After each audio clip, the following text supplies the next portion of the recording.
have someone looking after me. And like a nice little spreadsheet, just your hardware and stuff. We almost look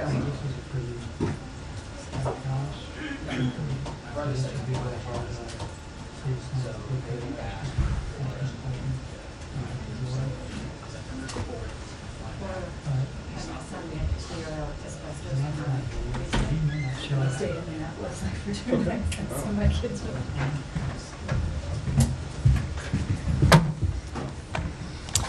Good afternoon, everybody.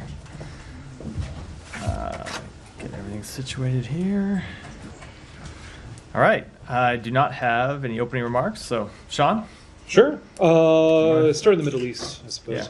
I know Admiral Kirby spoke a little bit about the current state of play, but wondering in particular with the situation between Iran and Israel, where things stand now, has there been any further communication from the Secretary or others with players in the region? How worried are you right now about the chance of escalation?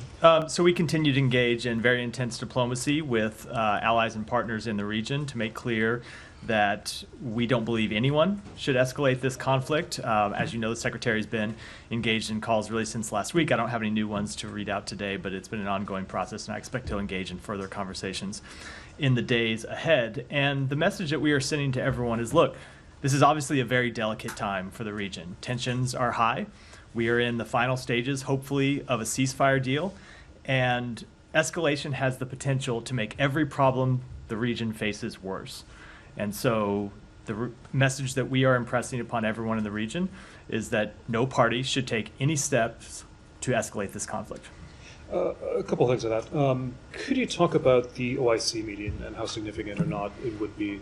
Obviously, Iran and the Palestinians called this.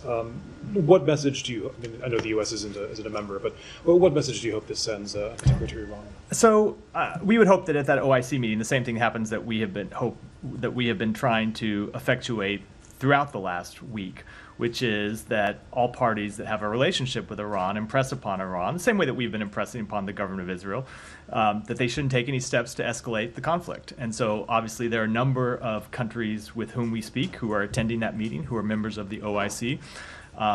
We have heard from those countries really a broad consensus in every conversation that we have had that they share our opinion that escalation would only exacerbate the problems facing the region. And so certainly we would hope that countries at that meeting would impress that upon Iran. Sure. Just one more for me. But I know the Secretary was asked this yesterday, but about the leadership of Hamas. The Secretary said yesterday that Sinwar has always been the primary decider. Nonetheless, somebody who purportedly masterminded the October 7th attacks, and today the Israelis have, it's not a surprise, but very clear that they want to kill him. How does that complicate the process of diplomacy and getting a ceasefire? And is there at least, not a contradiction, at least a tension between trying to kill someone and trying to negotiate a ceasefire?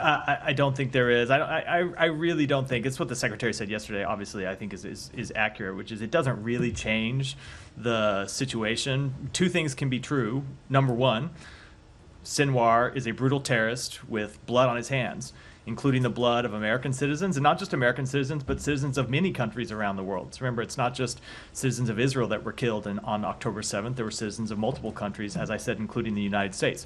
That is true. It is also true that he continues to be the person that calls the shots for Hamas. And that was true before the death of the leader of the political leader of Hamas. It continues to be true today. Ultimately, it was Sinwar that had the final decision-making authority, as we could see throughout these negotiations, on whether to accept a ceasefire or not. So yes, Sinwar absolutely ought to be brought to justice. We believe that for his significant acts of terrorism. And we also think he ought to accept the ceasefire deal that is manifestly in the interests of the Palestinian people, as well as, of course, in the interests of Israel and the broader region.